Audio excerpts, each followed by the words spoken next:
नमस्कार दोस्तों, मैं सुमित सिंह एक बार फिर आपका विद्यासागर ऑनलाइन क्लासेस में स्वागत करता हूं। जैसा कि मैंने पिछले क्लास में आपको बताया था कि अगले क्लास मैं लाइव आऊंगा, लेकिन कुछ टेक्निकल इशू की वजह से और आप लोगों का थोड़ा कम सहयोग मिलने की वजह से थोड़ी सी परेशानी आ रही है। जैसे ही ये परेशानी खत्म होगी मैं आगे लाइव आने का प्रयास करूंगा। तो मैंने बताया था कि मैं हर अल्टरनेट में 2 दिन का मैं क्या करूंगा, आपको जो है ना एक एक दिन गैप करके, यानी कि आप जैसे देखिएगा यहां पे तो 27 और 28 का करंट अफेयर्स मैं आज लेकर के आया हूं। यानी पिछला मैंने 26 को लिया था और आज 26 और 25 का लिया था। आज मैं 27 और 28 का लेकर के आया हूं। तो देखते हैं कि आज का क्या टॉपिक है, क्या क्या हम लोगों के लिए 27 और 28 में इंपॉर्टेंस है, जो हमारे एग्जामिनेशन पॉइंट ऑफ व्यू से काफी मायने रखता है। तो हम लोग उसको डिस्कस करते हैं।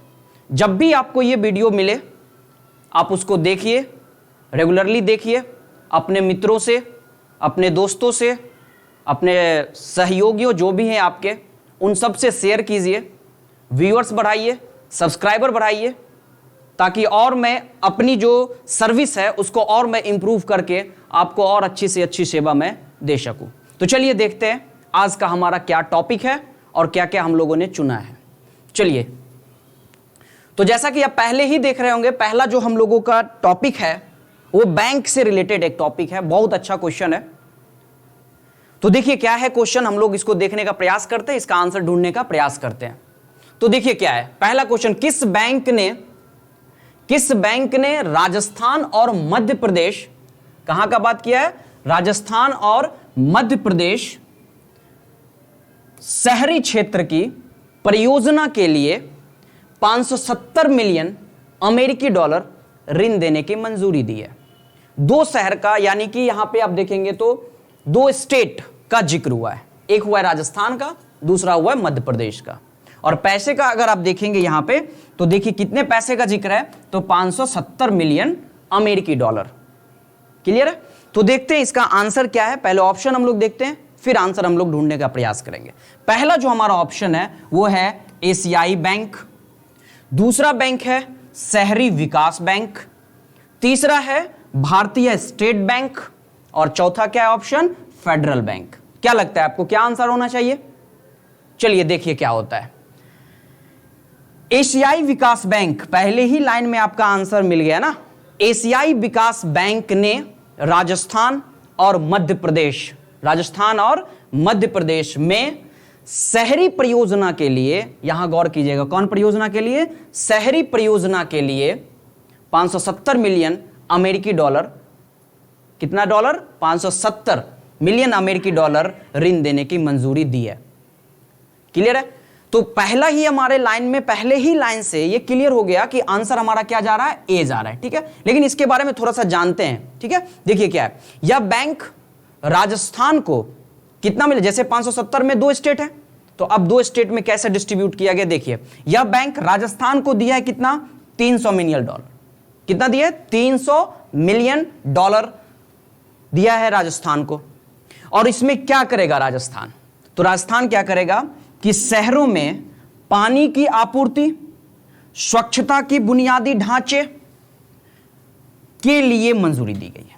यानी यह समझ लीजिए आप कि वैसा शहर जो अभी ज्यादा डेवलप नहीं हुआ है, वो जो ऑलरेडी बहुत ज्यादा डेवलप हो गया उसके लिए तो सोचना नहीं है, जो अभी डेवलप हो रहा है, जिसमें थोड़ी सी बुनियादी सुविधाओं की कमी है, उस शहर के लिए राजस्थान को क्या किया गया है, 300 मिलियन डॉलर क्या किया गया है, दिया गया है। दूसरे में आते हैं, यही बैंक ने क्या किया है, मध्य प्रदेश को, यही बैंक जो है मध्य प्रदेश को 270 मिलियन डॉलर शहरी क्षेत्र सुधार परियोजनाओं के लिए ऋण की मंजूरी दी है। यानी कि इस 570 को आप 2 भागों में बांट दीजिए, एक हो गया 300 मिलियन, 300 मिलियन किसको चला गया, तो राजस्थान को, और 270 मिलियन किसको आ गया, तो वो आ गया किसको, मध्य प्रदेश को। यहां तक किसी को कोई दिक्कत नहीं है। चलिए आगे देखिए क्या है। आगे हम लोगों का जो टॉपिक है उसी से थोड़ा सा और हम लोग आगे बढ़ते इसी बैंक को, थोड़ा सा एशियाई विकास बैंक के बारे में देख लेते हैं, क्योंकि एशियाई विकास बैंक का जिक्र हुआ है तो थोड़ा सा इसके बारे में समझिए। एशियाई विकास बैंक है, इसकी स्थापना हुई है 19 दिसंबर, है ना, कब स्थापना हुई इसकी? 19 दिसंबर 1966। इसका काम क्या है? एशियाई बैंक का काम क्या है? एशियाई बैंक का काम है सामाजिक आर्थिक विकास के क्षेत्र में काम करना। कहां पे काम करेगा? तो सामाजिक और आर्थिक विकास के क्षेत्र में यह काम करता है। शुरुआत में जब ये मतलब बैंक स्टेबल हुआ था तो इसके एस्टेब्लिशमेंट में शुरुआती देश के जो ग्रुप थे वो 31 थे, जो कि अभी बढ़ करके कितना हो गया? टोटल 67 देश हो चुके हैं। इसके जो अध्यक्ष हैं अभी वो जापान के, है ना, मैसेट्सुगु, है ना, देख सकते हैं आप, आसाकावा, है ना, ये इसके क्या है अभी अध्यक्ष।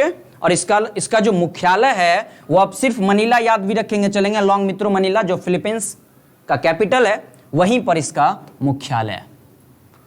तो सिंपल सा लाइन, हमारा आंसर क्या जाएगा? एशियाई विकास बैंक। एशियाई विकास बैंक से आप ये भी देख सकते हैं, यहां से अगर भी आपको ऑब्जेक्टिव क्वेश्चन पूछता है तो आप उसको आसानी से हल कर सकते हैं। तो ये जो कॉन्सेप्ट वाला टॉपिक हम लोगों दे रहे हैं आपको, इससे क्या होगा कि आप तो जो डायरेक्ट फैक्चुअल क्वेश्चन जो मैंने दिया है वो तो आप बना ही देंगे, और साथ ही साथ अगर उससे कुछ अंदर से पूछ देता है कभी, तो आप क्या करेंगे? यहां से आराम से क्वेश्चन टिक लगा सकते हैं, आप आंसर आसानी से ढूंढ सकते हैं। चलिए देखिए अगला क्वेश्चन क्या है। अगला क्वेश्चन है, भारत ने किस देश के साथ, दूसरा नंबर ये क्वेश्चन है, भारत ने किस देश के साथ बौद्ध संबंधों को बढ़ावा देने के लिए क्या दिए? बौद्ध संबंधों को बढ़ावा देने के लिए $15 मिलियन की घोषणा की है। यहां भी वही बात है, कुछ पैसे का ही समझौता है। तो यहां पर किस देश के बीच, वहां था बैंक के, यहां पर है देश के बीच, किस देश के बीच भारत और दूसरा कौन सा देश है ना, उन दोनों के बीच में यह समझौता हुआ है $15 मिलियन का। देखिए क्या है, चीन है, पाकिस्तान है, भूटान है और श्रीलंका है। बात कितने डॉलर का है? $15 मिलियन का। देश हमारे पास ऑप्शन है चीन, पाकिस्तान, भूटान और श्रीलंका। आंसर देखिए क्या है, भारत के प्रधानमंत्री नरेंद्र मोदी और श्रीलंका के प्रधानमंत्री महिंद्रा राजपक्षे। आप यहां से फिर एक बार देख सकते हैं, यहां से भी एक क्वेश्चन, महिंद्रा राजपक्षे कौन है? श्रीलंका के प्रधानमंत्री है, के बीच पहली बार आभासी शिखर सम्मेलन आयोजित किया गया था। ठीक है, जब यह पहली बार आभासी शिखर सम्मेलन हुआ इन दोनों के बीच में, तो एक समझौता हुआ, है ना, और वो समझौते कितने मिलियन डॉलर का था? तो $15 मिलियन का था। किस पर्पस से था? तो ये पर्पस था बौद्ध संबंधों को क्या करना है? बढ़ावा देना है। ठीक है, इसका और आगे देखिए क्या है, इसका आगे देखिए क्या कह रहा है कि भारत ने श्रीलंका के साथ, क्या बोला गया? भारत ने श्रीलंका के साथ बौद्ध संबंधों को बढ़ावा देने के लिए $15 मिलियन की घोषणा की है। तो आंसर हमारा मिल गया श्रीलंका। हिंद महासागर में सुरक्षा को स्थिर करने के लिए, यानी जो सुरक्षा है उसको, सुरक्षा व्यवस्था को स्थिर करने के लिए, हिंद महासागर, आप देख ही रहे होंगे कि भारत का, आप अगर देखेंगे साउथ का इंडिया का मैप, अगर आप अच्छे से देखते होंगे या देखेंगे तो जो ऐसे करके जो भारत का यहां वाला ये जो पार्ट है, यहां पर ऐसे करके श्रीलंका है ना, ये श्रीलंका वाला भाग है, और यहीं पे नीचे में जो आप देखेंगे यहां पर क्या है? हिंद महासागर है। तो यही हिंद महासागर में, है ना, यही हिंद महासागर में सुरक्षा की व्यवस्था को बेहतर करने के लिए, दुरुस्त करने के लिए, स्थिर करने के लिए दोनों देशों के बीच में समझौता हुआ है। तो हिंद महासागर में सुरक्षा को स्थिर करने के लिए भारत ने श्रीलंका के साथ रक्षा साझेदारी का विस्तार करने की भी पुष्टि की है। क्लियर है? और एक बात यहां से फिर देख लीजिए कि राजधानी श्रीलंका का कहां है? नया राजधानी पहले कोलंबो था, अब इसका राजधानी श्री जयवर्धने कोटे हो गया। और राष्ट्रपति जो हैं, जैसे आपने प्रधानमंत्री देखा था महिंद्रा राजपक्षे, वैसे राष्ट्रपति कौन है? गोटबाया राजपक्षे। ठीक है, तो आपका यहां से 2-3 क्वेश्चन आप ऑब्जेक्टिव का बन सकता है, आप आसानी से उसको क्या कर सकते हैं? टिक लगा सकते हैं। तो चलिए 2 क्वेश्चन हो गया, हम लोग मूव करते हैं तीसरे क्वेश्चन की तरफ। तीसरा क्वेश्चन क्या है? पहले देख लीजिए क्वेश्चन, आज ज्यादा ही बैंक से रिलेटेड क्वेश्चन है क्योंकि समझौता कुछ ज्यादा ही हुआ है बैंकों से लेकर के। किस बैंक के द्वारा जनवरी 2021 से, क्वेश्चन देखिए क्या बोल रहा है, किस बैंक के द्वारा जनवरी 2021 से चेक की जांच करने के लिए, चेक होता है ना, एक चेक होता है जिसमें देखे होंगे कि अमाउंट लिखा रहता है ना, इसके अलावा साइन किया रहता है, जिनका रहता है वो बैंक का नाम रहता है और जिनको देना होता है उसका नाम होता है। तो इस चेक को क्या किया गया है, एक नया सिस्टम, इस चेक के लिए नया सिस्टम क्या किया गया है, अडॉप्ट किया गया। कौन सा सिस्टम है, तो पॉजिटिव पे सिस्टम लाया जा रहा है ना, पॉजिटिव पे सिस्टम। हालांकि इस पॉजिटिव पे सिस्टम को आईसीआईसीआई बैंक ने पहले ही अडॉप्ट कर चुका है, 2016 में ही अडॉप्ट किया था, लेकिन रिजर्व बैंक ने अभी इस चीज के बारे में थोड़ा सा फोकस किया है और सभी बैंकों के लिए, जितने भी सरकारी बैंक होंगे उन सबों के लिए यह सिस्टम मैंडेटरी करने वाले हैं। तो क्या है सिस्टम, थोड़ा सा देखिए, टर्म क्या है हमारा, पॉजिटिव पे सिस्टम। क्या है ये, तो देखिए क्वेश्चन क्या था कि किस बैंक के द्वारा जनवरी 2021 से चेक जांच करने के लिए पॉजिटिव पे सिस्टम लाया जा रहा है। तो हमारा ऑप्शन क्या क्या है, भारतीय स्टेट बैंक, भारतीय रिजर्व बैंक, फेडरल बैंक और पंजाब नेशनल बैंक। ठीक है, देखिए क्या कहता है, इसका आंसर क्या हो रहा है, सुनिएगा ध्यान से। बैंकिंग फ्रॉड, क्योंकि बहुत ज्यादा फ्रॉड हो रहा है ना, कई बार सुनते होंगे, पिछले क्लास में हम लोग देखे थे साइबर क्राइम के बारे में, है ना, उससे ज्यादा आजकल बैंकिंग फ्रॉड भी चल रहा है ना, आपका पैसा निकाल लिया जा रहा है, ओटीपी ले लेकर के आपका पैसा जो है वो ट्रांसफर कर दिया जा रहा है। तो कई तरह की समस्याएं देखने को मिल रही है।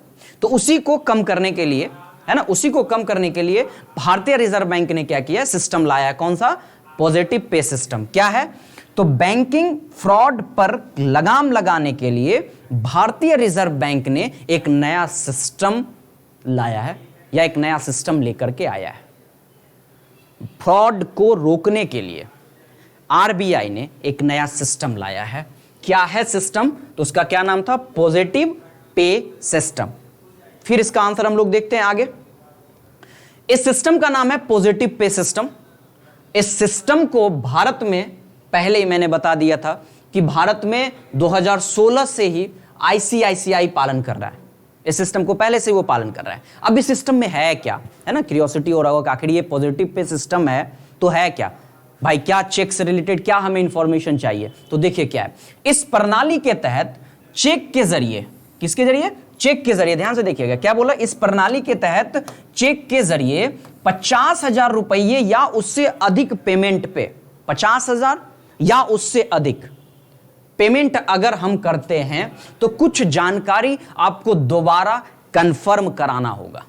फिर सुन लीजिए क्या है सिस्टम, क्या बोला मैंने, सिस्टम बोला क्या था, सिस्टम आप देख सकते हैं positive pay system.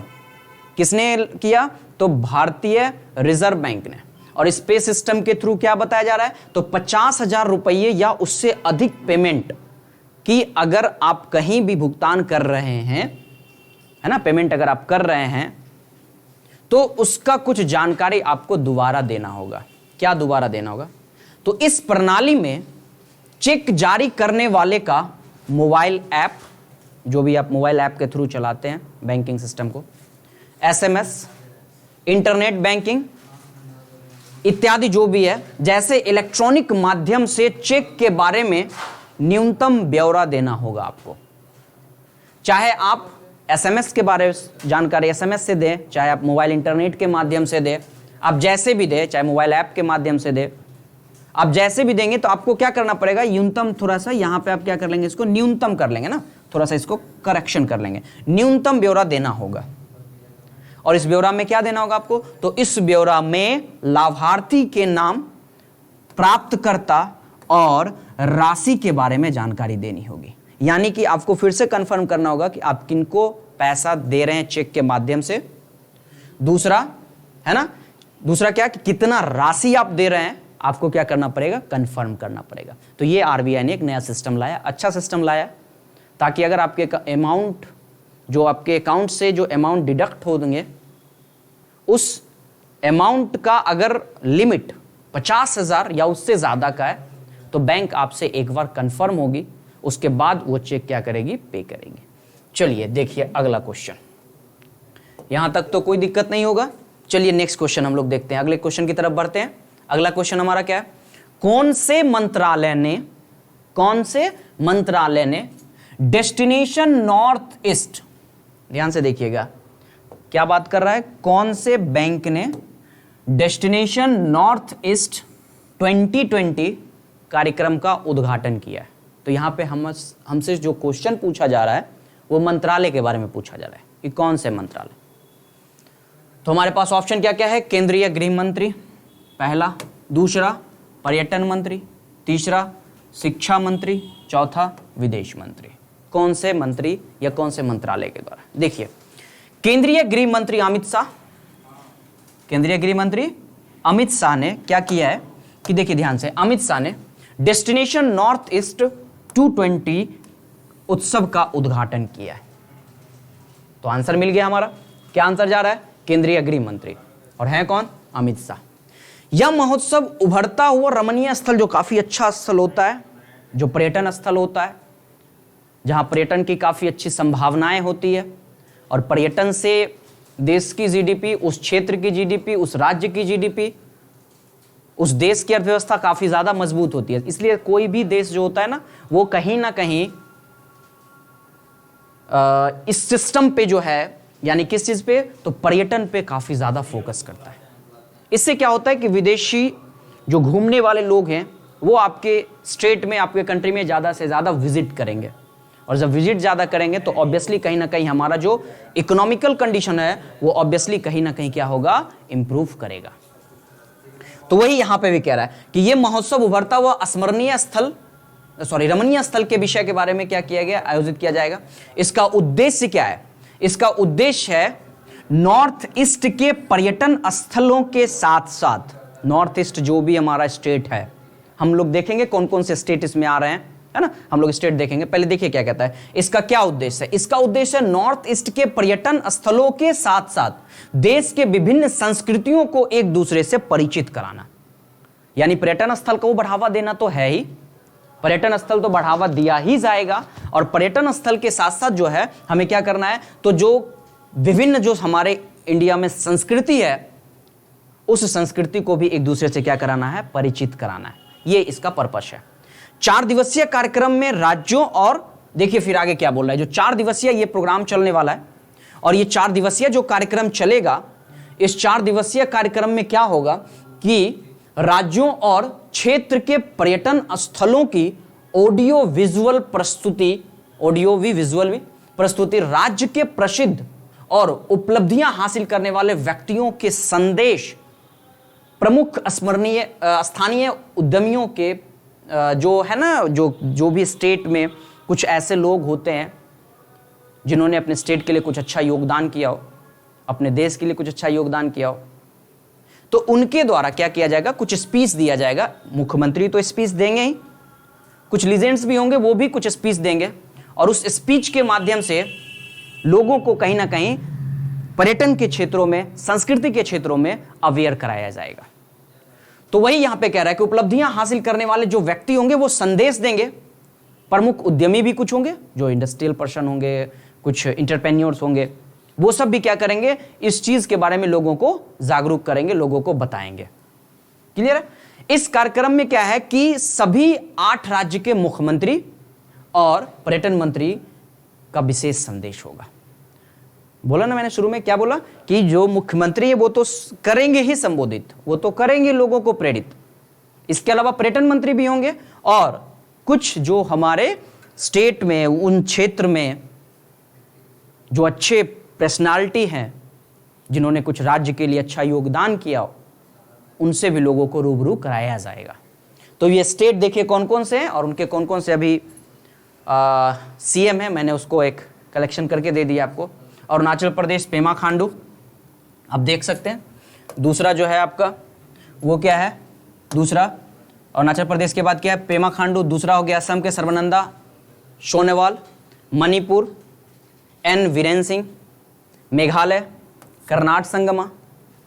Mizoram जोरामंथागा। Nagaland निप्यूरियो। इसके अलावा सिक्किम, ये क्या हो गया, प्रेम सिंह तमंग। और इसके अलावा जब आगे चलिएगा तो इसके अलावा देखिए क्या है, एक और है त्रिपुरा, बिप्लब कुमार देव।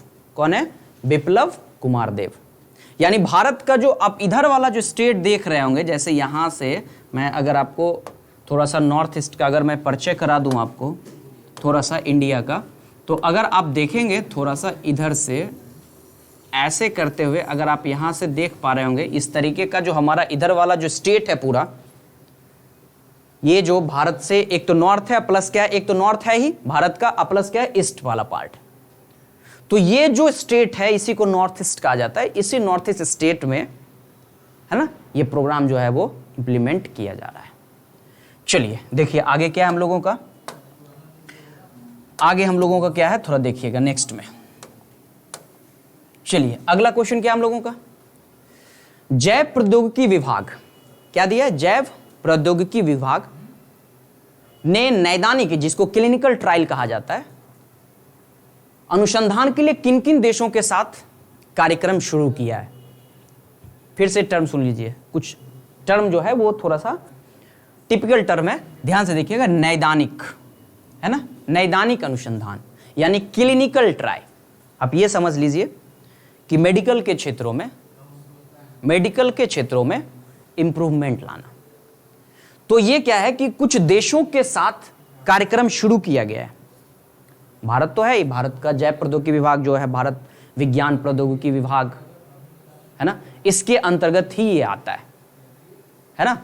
विज्ञान प्रौद्योगिकी विभाग आप बोल लीजिए, जैव प्रौद्योगिकी विभाग बोलिए, ये सब एक ही ब्रांच में। तो उनके द्वारा क्या किया गया, जैव प्रौद्योगिकी विभाग के द्वारा नैदानिक अनुसंधान के लिए किन किन देशों के साथ कार्यक्रम शुरू किया गया है, थोड़ा सा इसके बारे में हम लोग देखते हैं। हमारे पास ऑप्शन क्या है, देखिए ऑप्शन है नेपाल, मालदीव, बांग्लादेश, मॉरिशस, श्रीलंका, भूटान, अफगानिस्तान और सभी।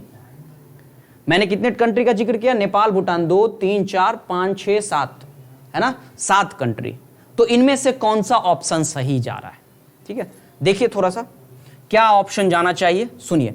भारत के पड़ोसी देशों में, भारत के जो पड़ोसी, ये सब लगभग पड़ोसी देश है, पड़ोसी देशों में टीके के नैदानिक परीक्षण अनुसंधान की क्षमता को मजबूत करने के लिए एक कार्यक्रम शुरू किया गया। यानी कि टीका के क्षेत्र में या क्लिनिकल ट्रायल के क्षेत्र में क्या हुआ है कि एक मजबूत समझौता, एक मजबूत कार्यक्रम शुरू किया गया। यह कार्यक्रम जो है लगभग 6 से 8 सप्ताह तक विस्तारित होगा। ऐसा नहीं कि 1, 2 दिन 4 दिन चलेगा, ये 6 से 8 सप्ताह तक चलेगा। आप इंपॉर्टेंस समझ सकते हैं, आप विस्तारित होगा। इसमें नेपाल, मालदीव, मैं थोड़ा सा और इसको समझा देता हूं। देखिए 6 से 8 सप्ताह तक चलेगा। इसमें नेपाल, मालदीव, बांग्लादेश, मॉरिशस, श्रीलंका, भूटान और अफगानिस्तान की जांच करता हूं। यानी कि जो भी मैंने ऑप्शन दिया था वहां पे लगभग क्या बोलेंगे, वो सभी के सभी ऑप्शन है। तो यानी कि इसमें आंसर हमारा क्या होना चाहिए बताइए। जब ऑप्शन सारे कंट्री आ गए तो ऑप्शन मैंने एक लास्ट में आपको क्या दिया था, डी नंबर दिया था ना, डी नंबर। डी में क्या था ऑप्शन, डी में ऑप्शन था सभी। तो आंसर क्या जा रहा है हमारा, सभी। लगभग 6 से 8 सप्ताह तक विस्तारित होगा, जिसमें नेपाल, मालदीव, बांग्लादेश, मॉरिशस, श्रीलंका, भूटान, अफगानिस्तान के जांचकर्ताओं, अब इसमें कौन कौन शामिल है, जांचकर्ता जो होते हैं वो महामारी विजातियों यानी कि जिन्होंने पहचान की है, चिकित्सकों की भागीदारी देखी जाएगी कि कितने लोग इसमें इन्वॉल्व हो रहे हैं। अब 8 कंट्री लगभग हैं, एक देख सकते हैं 1, 2, 3, 4, 5, 6, 7 भारत। तो ये सारे कंट्री मिल करके क्या कर रहे हैं, इस पर कार्यक्रम को आगे बढ़ा रहे हैं और उम्मीद है ये काफ़ी सफल कार्यक्रम होगा, कुछ अच्छी चीज़ हमें हासिल होगी। आगे फिर क्या बोल रहा है, इस कार्यक्रम का उद्देश्य हार्मोनाइजेशन, यानी कि ये समझ लो हार्मोनाइजेशन मतलब संवाद करके, अच्छे तरीके से आपस में बैठ करके हार्मोनाइजेशन पर अंतर्राष्ट्रीय सम्मेलन गुड क्लिनिकल प्रैक्टिस होगा के अनुपालन में नैदानिक परीक्षणों की क्षमता को बढ़ाना। यानी ये समझ लीजिए कि संवाद करके अंतर्राष्ट्रीय सम्मेलन या अंतर्राष्ट्रीय स्तरों पे क्लिनिकल सर्विसेज को क्या करना है, बढ़ाना है, उस क्षेत्र में और आगे बढ़ना है, और ना सिर्फ बढ़ना है बल्कि उस क्षेत्र को और ज्यादा मजबूत करना है और ये मजबूत किनके लिए करेंगे? तो करेंगे शोधकर्ताओं को। किनके लिए करेंगे? तो शोधकर्ताओं को, ताकि उनको और ज्यादा समर्थन मिले, वो और ज्यादा कुछ अच्छा काम कर सके। तो कहीं ना कहीं उन्हें मोटिवेट करने का, उन्हें आगे बढ़ाने के लिए कहीं ना कहीं हमें एक बेहतर अप्रोच लानी पड़ेगी, सरकार को एक बेहतर अप्रोच लानी पड़ेगी, ताकि इन लोगों का मोटिवेशन हाई हो और ये काम अच्छे तरीके से कर सके। जैव प्रौद्योगिकी विभाग भारत का जो है ना, जैव प्रौद्योगिकी विभाग जो भारत का है, उसका उद्देश्य है कि महामारी जो अभी फैल रहा है, अभी देख ही रहे कोरोना महामारी फैला हुआ है, तो इस क्षमता के रोगों के लिए, यानी कि महामारी क्षमता के रोगों के लिए टीकों और उससे संबंधित जो प्रौद्योगिकी होगा, यानी जो टेक्नोलॉजी होगा, टीका तो बनाना भी चल ही रहा, कई जगहों पे सुन रहे होंगे कि ये रूस में मिल गया, अमेरिका में मिल गया, भारत में भी कई जगहों पे जो है वो टीका को लेकर ट्रायल चल रहा है। तो वही यहां पे भी कह रहा है कि जो भारत का जो जैव प्रौद्योगिकी विभाग है वो भी प्रयास कर रहा है कि भारत का जो उद्देश्य है इस चीज को लेकर के, कि जो महामारी जो क्षमता के रोग हैं, है ना, महामारी क्षमताओं के रोगों के लिए टीका बनाना और उससे संबंधित जो है प्रौद्योगिकी उसको विकसित करना। क्लियर है? तो हमारा ऑप्शन इसमें क्या जा रहा है? डी ऑप्शन जा रहा है। चलिए, यहां तक कोई दिक्कत नहीं होगा। जब यहां तक कोई दिक्कत नहीं है तो चलिए अब हम लोग लास्ट, जो हम लोगों का लास्ट सेशन में चलता है, चलते चलते यानी वन लाइनर टाइप का, वो तो हो गया लॉन्ग टर्म कॉन्सेप्ट क्रैकर था। वो आपके कॉन्सेप्ट को थोड़ा सा बूस्टअप किया, आपने ना सिर्फ ऑब्जेक्टिव टाइप में उसको देखा, बल्कि आपने क्या किया, उस ऑब्जेक्टिव से आपने कई और ऑब्जेक्टिव निकाला। उसी का थोड़ा सा ये शॉर्ट वर्जन है, स्मॉल टाइप का क्वेश्चन है लेकिन इंपॉर्टेंट है। मैंने इसमें डेट, जो कोई इंपॉर्टेंट, अगर कोई सेलिब्रिटी या इंपॉर्टेंट पर्सनालिटी है उनका जिक्र, कोई स्टेट ने अगर कोई प्लान लाया है तो उनका मैंने क्या किया, इसमें आपको मेंशन किया है। तो देखिए क्या क्या चीज़ है, समझिए। विश्व पर्यटन दिवस 27 सितंबर, यानी हाल फिलहाल में आप देखे ही होंगे, यानी कि परसों का बात है ना। विश्व पर्यटन दिवस 27 सितंबर को मनाया जाता है। आप समझ ही सकते हैं, इसका जो इस बार का विषय है वो विषय है पर्यटन और ग्रामीण विकास। पर्यटन, टूरिज्म और जो रूरल एरिया है उसको क्या करना, डेवलप करना, इस बार का थीम था। 2020 का थीम, आप थीम जरूर याद कर लेंगे, डेट तो याद रखना है, थीम जरूर याद रखेंगे, क्योंकि कई बार क्वेश्चन थीम से ही पूछ देता है कि 2020 में पर्यटन दिवस का थीम क्या था। तो क्या थीम था? पर्यटन और ग्रामीण विकास। दूसरा, विश्व रेबीज दिवस, ये भी 28 सितंबर, वो 27 था, ये 28 है। ये क्या है कि मनुष्यों और जानवरों पे रेबीज के प्रभाव जो पड़ते हैं, है ना, ये मनुष्यों और क्या बोल रहा है कि जानवरों पे रेबीज का जो प्रभाव पड़ता है उसके विषय में जागरूकता को बढ़ाने के लिए रेबीज पे नियंत्रण करना, ये इसका पर्पस है मेन। 2020 में 14वें बार 14 टाइम ये चल रहा है। इस विषय को इस बार का जो विषय है वो है सहयोग, टीकाकरण एंड रेबीज। देखिए इस बार का क्या है, एंड रेबीज, है ना, एंड रेबीज, सहयोग, टीकाकरण, इस बार का थीम है। क्लियर है? चलिए नेक्स्ट देखिए क्या है। अगला क्वेश्चन हमारा क्या है, डेट से मैंने 2 क्वेश्चन दिया अभी तक, तीसरा क्वेश्चन फिर देखिए डेट से ही रिलेटेड है। क्या है डेट से रिलेटेड? सूचना की सार्वभौमिक पहुंच। सार्वभौमिक मतलब हो गया कि देश के किसी भी क्षेत्र में अगर हम रह रहे हैं, देश इवन कि भारत ही नहीं बल्कि आप भारत ही नहीं बल्कि बोलिए आप क्या बोल सकते हैं, विश्व के अगर किसी भी देश या किसी भी कोने में अगर आप रह रहे हैं तो आपको सूचना पाने का अधिकार। कहने का मतलब ये हो गया कि अंतर्राष्ट्रीय स्तर पे सरकार जो भी कुछ कर रही है, चाहे आपकी देश की सरकार कुछ कर रही है, तो आपको उसका इंफॉर्मेशन मिलना चाहिए। तो इंटरनेशनल ऑर्गेनाइजेशन ने क्या किया, इसका भी एक डेट फिक्स किया है। जैसे ऊपर देखें एंटी रेबीज डेज, वैसे ही सार्वभौमिक पहुंच के लिए अंतर्राष्ट्रीय जो है वो एक दिवस मनाया जाता है सूचना के लिए। और ये डेट कौन सा है, तो ये डेट है 28 सितंबर। कौन सा डेट है? 28 सितंबर। क्लियर है? दिवस 28 सितंबर है। थोड़ा सा यहां 2 बार आ चुका है, थोड़ा सा इसको आप माइंड नहीं कीजिएगा। विषय इस बार का जो है वो है access of information. Access of information मतलब इंफॉर्मेशन को बढ़ाना, फैलाना, एक्सेस करना उसको। सेविंग लाइफ, लाइफ को बचाना। बिल्डिंग ट्रस्ट, ट्रस्ट सहयोग, विश्वास को बढ़ाना, मजबूत करना। और ब्रिंगिंग होप, आशा बनाए रखना।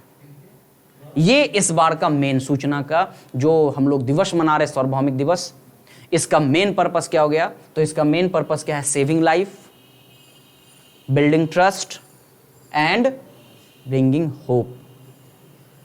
तो चलिए, डेट से क्वेश्चन जो है वो खत्म हुआ। अगला अब हम लोग कुछ राज्य के बारे में देखते हैं। कुछ राज्यों ने योजनाओं की शुरुआत की है, उसमें कुछ राज्यों का जिक्र हम लोग करते हैं। देखते पहला, रेडियो पाठशाला उपक्रम प्रारंभ हुआ ओडिशा राज्य में।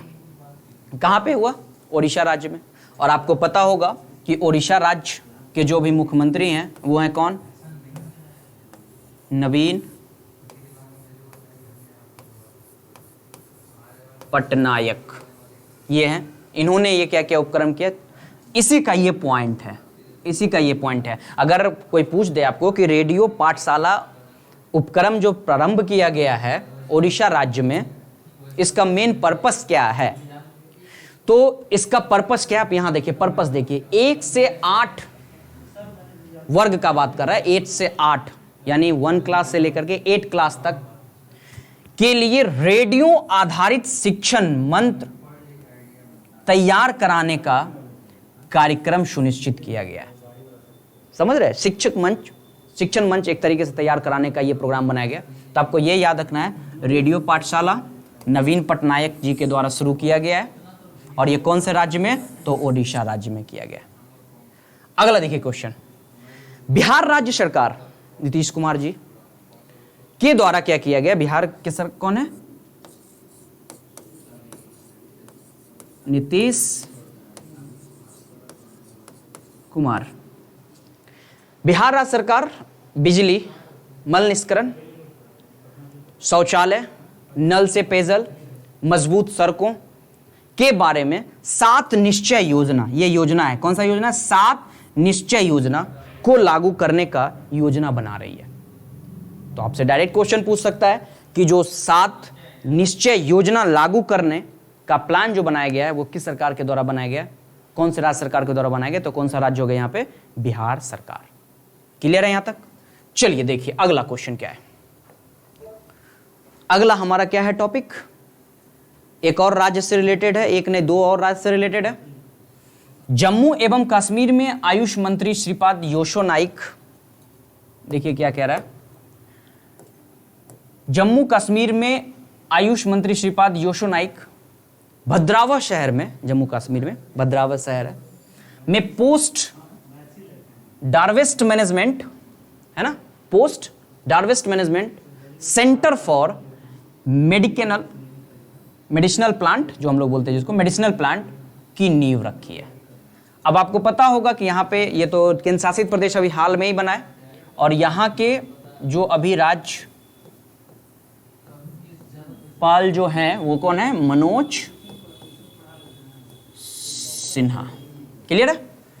अब आगे देखिए क्या है।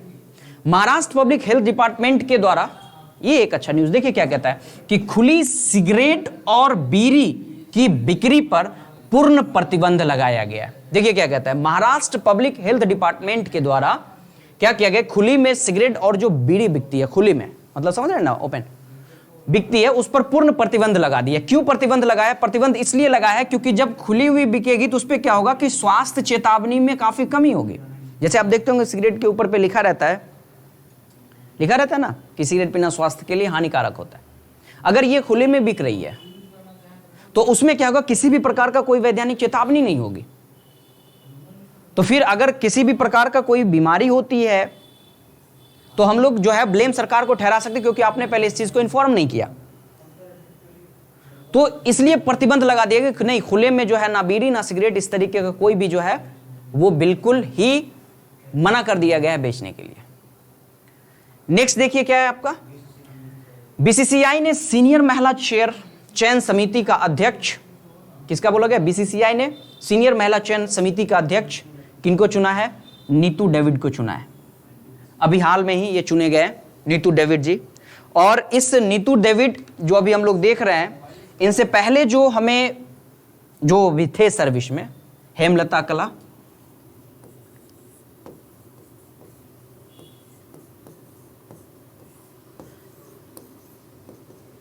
ये अभी थे और इनका जो है इस साल खत्म हो जाएगा तो उनके जगह पे नीतू डेविड आए, जो काफ़ी अच्छी क्रिकेटर रह चुकी हैं, उन्हें बनाया गया है महिला चयन समिति का अध्यक्ष बनाया गया।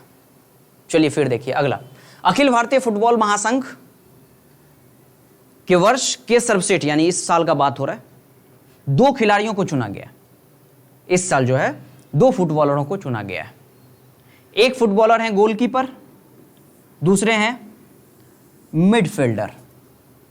जो गोलकीपर है वो है गुरप्रीत सिंह संधू, और जो महिला मिडफील्डर है वो कौन है, वो है संजू। क्लियर हुआ? यहां 2 क्रिकेट, एक क्रिकेट से रिलेटेड हो गया और एक फुटबॉल से रिलेटेड आपका हो गया करंट अफेयर्स।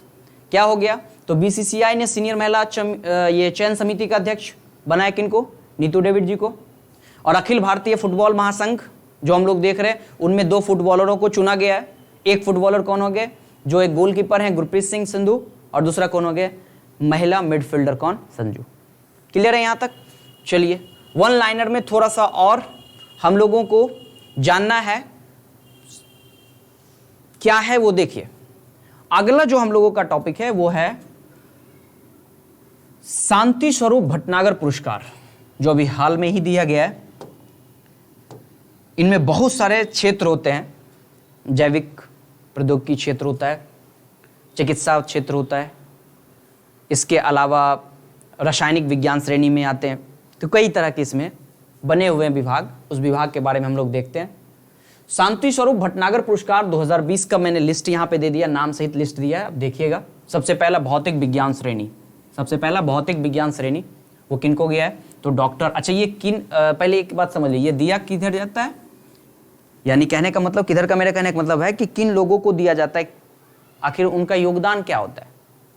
तो विज्ञान और प्रौद्योगिकी के क्षेत्रों में, खास करके विज्ञान और प्रौद्योगिकी के क्षेत्रों में, मेडिकल क्षेत्रों में जिनका योगदान काफ़ी सर्वोच्च होता है, काफ़ी अच्छा होता है, उन्हें चयनित किया जाता है। तो इस बार जो दिया गया विज्ञान प्रौद्योगिकी, सॉरी भौतिक विज्ञान श्रेणी जो पहला है उसमें दिया गया डॉक्टर राजेश गणपति को और सूरज धरा को। चिकित्सा विज्ञान श्रेणी ये दिया गया है, आप इसको जरूर नोट कर लेंगे, किसी से भी क्वेश्चन आपका पूछा जा सकता है। चिकित्सा विज्ञान श्रेणी डॉक्टर बुरारा अतिक और डॉक्टर रितेश अग्रवाल। जैविक विज्ञान श्रेणी डॉक्टर शुभदीप चटर्जी, डॉक्टर वत्सला थिरुमलाई। अब देख सकते हैं सबका नाम जो है वो मैंने क्या किया है, बिल्कुल ये क्रम वाइज दे दिया है। उसके बाद गणित विज्ञान श्रेणी में डॉक्टर रजत सुब्रा हजरा और डॉक्टर यूके आनंदवर्धन। अगला अभियंत्रण, यहां अभियंत्रण हो जाएगा, क्या हो जाएगा? अभियंत्रण, है ना? क्या हो जाएगा यहां पे? अभियंत्रण। चलिए अभियंत्रण विज्ञान श्रेणी डॉक्टर अमोल अरविंदो कुलकर्णी और डॉक्टर किशुंक दास गुप्ता, ये मिला है किनको? अभियंत्रण विज्ञान श्रेणी में। उसके बाद आइए नेक्स्ट देखिए क्या है, इसका बहुत सारा लिस्ट है ना। इसके अलावा देखिए क्या है, रासायनिक विज्ञान श्रेणी डॉक्टर ज्योतिर्मयी दास और डॉक्टर शुभी जैकब, ये रासायनिक। क्या होगा ये? थोड़ा सा फॉन्ट को लेकर के थोड़ी सी दिक्कत, देखिए क्या है यहां पे, ये क्या हो जाएगा?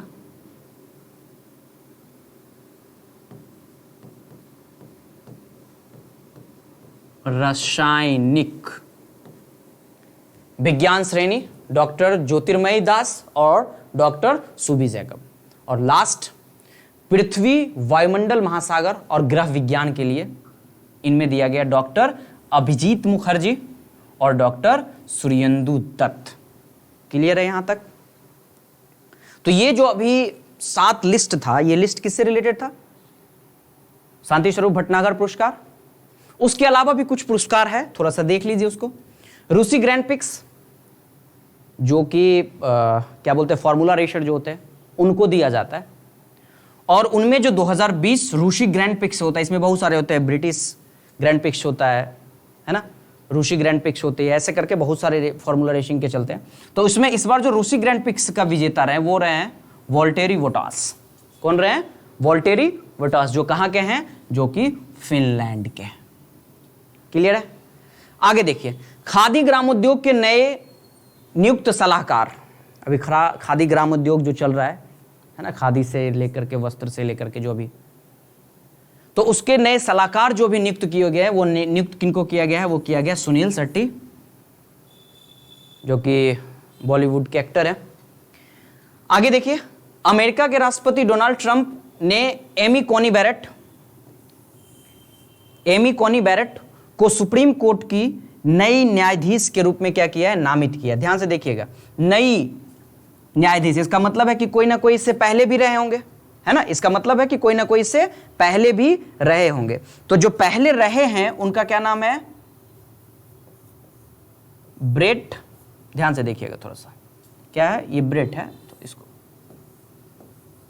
जो इससे इनसे पहले थे, है ना, एमी कॉरिन बैरेट से जो पहले थे वो थे ब्रेट, है ना, कावांग।